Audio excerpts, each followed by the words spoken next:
Happy New Year, everyone, and thank you, Senator Schumer, for your leadership on this issue, and to all of my colleagues, thank you so very much. Let's be really clear. Our democracy is imperiled, and time is running out. This is a moral moment, and if we fail to protect the voices and the votes of the American people, then we have fallen way short of our responsibility as members of this body.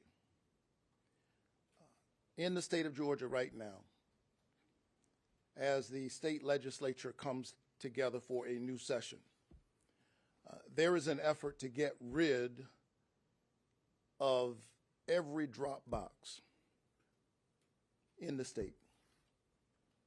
Think about that. In the middle of a pandemic, with the Omicron variant, and we don't know what the days ahead will bring, something that their duty is to get rid of drop boxes. What will that do for rural voters who are trying to exercise their vote? What about workers on the night shift? It's very clear what the Republican Party is up to.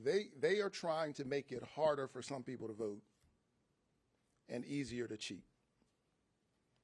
We're trying to make it easier to vote and harder to cheat. And I predict that over the next few days, you're going to hear the same Republicans give a lot of lip service to bipartisanship.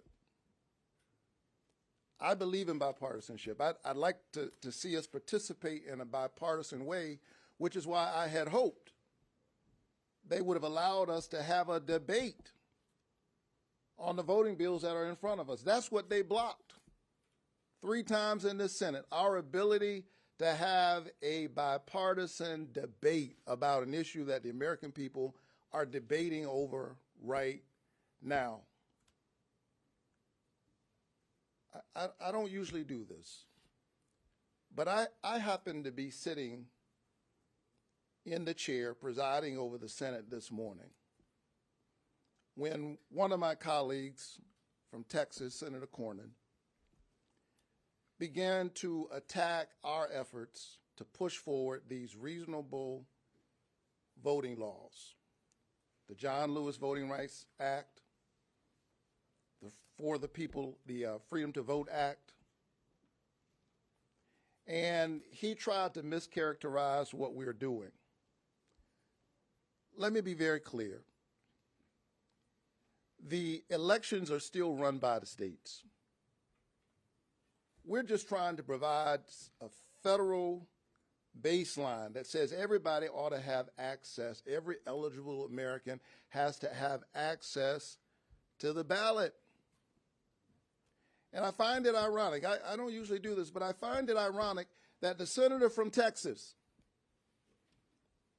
would stand here and push against these proposals and give lip service to bipartisanship when members of the state legislature in Texas had to come here just a few months ago to break quorum to keep their colleagues from passing some of the most repressive voting anti-democratic measures that we've seen in the state of Texas in a long time.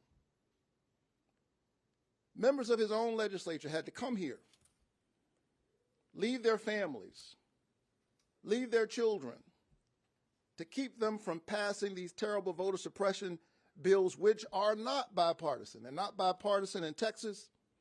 They're not bipartisan in Georgia. And then at the same time, they're saying to us, we can't pass these because, you know, this happens at the state level. I'm the pastor of Ebenezer Baptist Church, where Martin Luther King Jr. preached. And I take great umbrage when members of this body would use old, trite states' rights arguments, the same kinds of states' rights arguments that were used against Dr. King back then, to push against reasonable access to the ballot right now. And many of these same politicians will stand up in just a few days, and they will give lip service to Martin Luther King Jr. Well, you cannot remember Dr. King and dismember his legacy at the same time.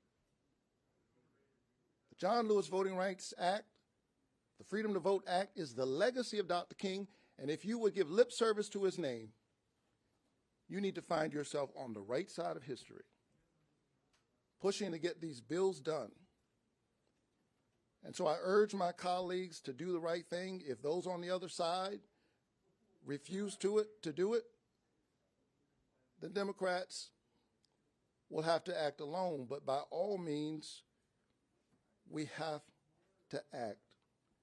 Dr. King's words are as true now as they were back then.